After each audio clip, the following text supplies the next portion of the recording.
What's good, y'all? Back with another episode of Squid Game. We are on, let's see here, part 4. So this is episode 7 and 8.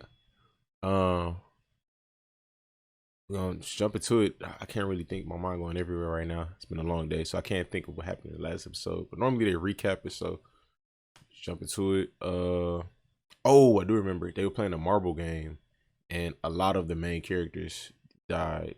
A lot of important characters died. Um, yeah, so we're gonna jump into it. Hi, Mystery Recapped here. Today, I am going to explain the 7th and 8th episodes of the South Korean survival drama Squid Game, called VIPs and Frontman. Oh, Spoilers VIPs. ahead. Watch out and take care. Oh, what? The last episode ended with Enam and Ali dying while playing against Gi-yoon and Sang-woo, respectively. That boy Ali Sang-woo. is put into a coffin by the staff, while the players who won the game are taken back to the room. Deok-soo walks into the room first and is They left her there? surprised to see Minyo peacefully resting on her So she didn't get a partner and got to stay. That's wild. bed. She makes fun of him and is proud that she didn't have to play the game because she didn't get a partner. The most important aim of the game is for it to be fair. Since the doctor's death was the reason she didn't get a partner, Minyo was spared. Now, only 17 players are alive. In another room, the Overseer gets a call from the VIPs, informing him that they are about to arrive. After the call, the Overseer gets his gun and asks Junho to come out. Junho had accidentally placed the phone on the receiver backwards, giving away his presence. The Overseer goes around the room, looking for the intruder, but gets a call in the middle of his search. His staff has found a dead body on the north coast of the island. When he leaves, we see that Junho is hiding behind the shelves. Meanwhile, all the players are distressed because of the last game. All of them have become responsible for the death of someone they were close to. Sang-woo, however, tells Gi-yoon not to think about it too much, because the old man was only a stranger who he had known for a few days. One of the players had come to the facility with his wife. Both of them were together in the last game, and his wife was killed because of him. He loses control and asks everyone to stop this madness by voting against the last 2 games. Sang-woo opposes and argues that the money is worth the lives of everyone who died. Oh, he is messed up in the head. He even tells the man that if he feels so guilty, he should have died in his wife's place. Sang-woo has already shown his ruthless side by tricking Ali into dying, but now Gi-yoon starts to realize just how greedy his friend is.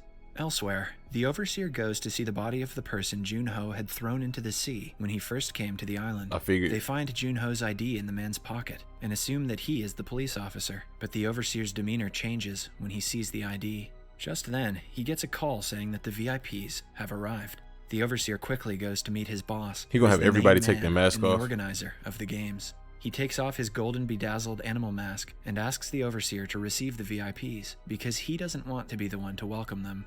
The VIPs turn out to be some rich foreigners who bet on the players' lives the same way people do with horses. They are received by the Overseer, who apologizes on behalf of the organizer and takes them to their exclusive lounge. Meanwhile, in the room, no one sleeps at night for fear of being killed. The man whose wife died is filled with unbearable guilt. He remembers Sang-woo telling him to die and ties the bedsheet around his neck. The man finally hangs himself off the bunk bed. God. One of the VIPs sees this in the surveillance footage and gets annoyed because he had bet $1 million on that man. The others laugh it off, showing that money is the least of their problems, and they do this for fun. Simultaneously, Junho abducts a waiter appointed to serve the VIPs with drinks. He changes his clothes and disguises himself as the waiter after killing him. He also places his cell phone up his sleeve to record everything he sees. Meanwhile, the players are woken up by an alarm and see a coffin being brought inside. They finally see that the man has hung himself. Before they can comprehend what happened, they are called for the 5th game. The VIPs rest in the lavish lounge while watching the players and deciding who they should bet on. Junho enters the place and a perverted VIP's eyes land on him. He calls Junho near and asks him to stay nearby. This time, the players are brought to the empty white room again, but this time, it has 16 mannequins placed in front of them, each wearing a number. They are told to choose one randomly. Everyone tries going for the middle ones, because being at the front or back is risky. Before Gi-yoon can choose one, only the first and last ones are left. Gi-yoon reasons that if he goes first, he might have more time left and a better chance at winning. He's about to take the first one when another player asks him if he can have it instead. Gi-yoon accepts and takes the very last one. Yeah, might be the They are right then decision. brought to the place where they will be playing the game. It has a bridge composed of many panels of glass, which they are supposed to cross. But some of the glass is tempered, so it will break when the player steps on it, making the person fall to their death. The man who took the first place has to go first, and therefore has a very low chance of winning. The person in first accepts his fate and moves forward, but falls to his doom with his second jump. Similarly, the second type man of jumps game? quickly over the first few glasses, but eventually falls. After some time, it is the priest's turn to move forward. He starts praying to God instead of moving. So it's like there's no skill to winning this. It's just it's pretty much luck. If you get blessed, you get blessed. Cause that's insane. Angering the people behind him. The person right behind him tries to push him off, but instead falls off the glass himself. The What? priest thanks God for saving him, only to be pushed by the person behind him. Sang-woo is nervous because they are taking a lot of time to cross, which might cause him, Sae-byeok, and Gi-yoon to not get there in time. Oh, Eventually, so it's set up for the first few people to die. So Gi-yoon actually had the best number. the person before Deoksu falls off, leaving him in the front. Deoksu is too scared to move ahead himself, so he tells his minion behind him to go forward. The man, however, doesn't agree, saying that this is a matter of life and death. Meanwhile, the VIP who is attracted to Junho now asks him to sit down beside him. He flirts with Junho and asks him to take the mask off. Junho knows if he takes it off, his secret will be revealed, but the VIP insists. With no way out, he asks the man to come to the other room, where they can have some privacy. The man totally ignores the game and goes to the other room with Junho. He then takes off his robe and stands naked in front of Junho, expecting sexual favors from him. Junho, however, gets his gun out and threatens the man to take his mask off. He turns out to be a wealthy, middle-aged American man. Junho starts recording a video, telling the man to reveal everything he knows about the game. Ooh. Back in the game, Minyo pushes Deoksu's minion off the glass and takes his place. She and Deoksu throw insults at each other before she agrees to go before him. She doesn't want him to waste her time because only 3 minutes are left. She asks him to move and steps on his glass, but instead of moving forward, takes a tight hold of him. Minyo reminds Deoksu of when she threatened to kill him if he ever betrayed her. Deoksu tries to get her off of him, but he cannot make a lot of movement on crazy. the glass. At last, she deliberately falls off the bridge, taking Deoksu with her. Now, only 4 of the players are left. Gi-yoon at the end, then Sae-byeok, Sang-woo, and at the front is an old man who claims to be a glassmaker with 30 years of experience. The man can tell the difference between the 2 types of glass Ooh, good by looks. observing the way the light reflects off of them. He easily passes the first few glasses, taking the group closer to victory. But the VIPs realize he can tell the glasses apart, and the overseer turns the lights off. He is now at the last glass but cannot tell which is tempered. When he takes too much time, Sang-woo takes the matter into his own hands and pushes the man to the glass in front of him. The glass breaks, and Sang-woo easily steps onto another one and wins the round. Sae-byeok and Gi-yoon do the same and pass at the last he second. ruthless. That's crazy. A charge is detonated, and the remaining glass explodes, injuring the winners as well. Sang-woo and Gi-yoon get minor cuts, but Sae-byeok is gravely injured. Meanwhile, the overseer asks a staff member to see what is going on with the VIP and the waiter, but they find both of them missing. The staff also find 1 oxygen tank missing, indicating that the intruder has escaped. The overseer gets on a boat himself to go on a search for him. Sang-woo, Sae-byeok, and Gi-yoon are the only 3 left out of the 456 players who first arrived. They are taken back to the room where Gi-yoon belittles Sang-woo for killing the man when they could have all made it through. Sang-woo, in turn, tells him to be grateful that he was there to do the dirty work for him. He calls Gi-yoon an idiot who doesn't know how real life works. Sae-byeok, on the other hand, stays on the bed, holding her sides.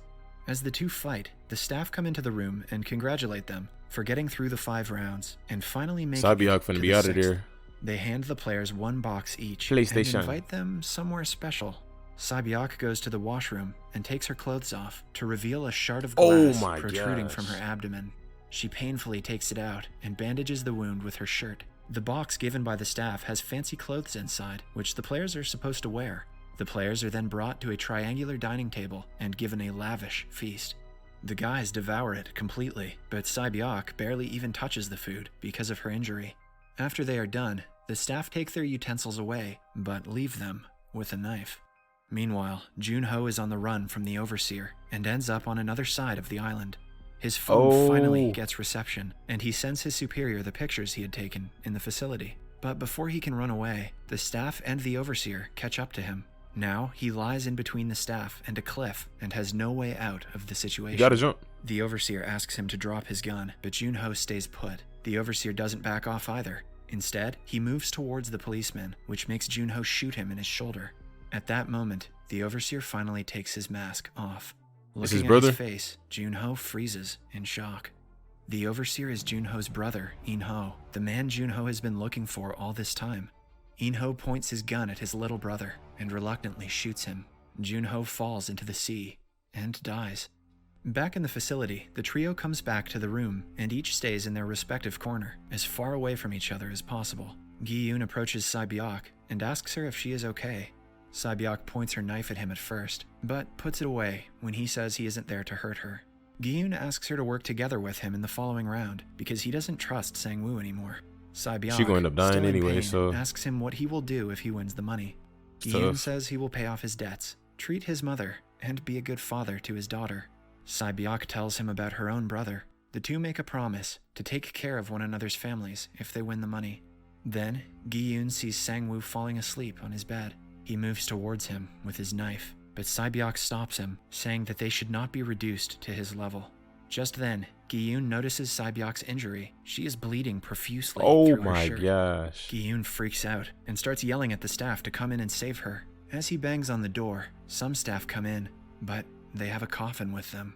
Gi-yoon looks back at Sae-byeok, only to find Sang-woo standing over her with his knife.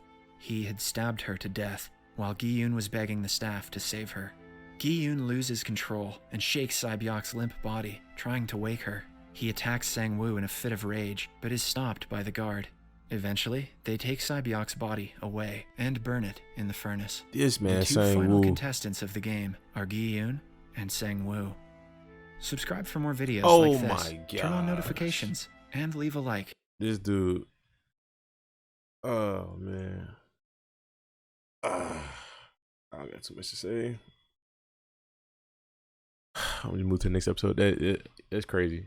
He messed up. I feel like Junho, the officer, I feel like he's gonna come back somehow.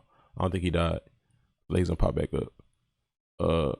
I guess now it's time to see what's gonna happen with the last game. So that's it, man. Appreciate y'all for watching. Hit that like button for me. Subscribe. Stay tuned. Stay blessed. You done messed up, Aaron! Ain't no need to play games. I'm cool with zeros on the stat sheet. I don't care if you knew Patrick Mahomes. Them lies you telling won't get past me. If it's meant to be, I'm not gonna ask for a second chance. I'm only gonna ask you once after that, then it's out my hands. I'm not gonna question, just accept it, part of God's plan.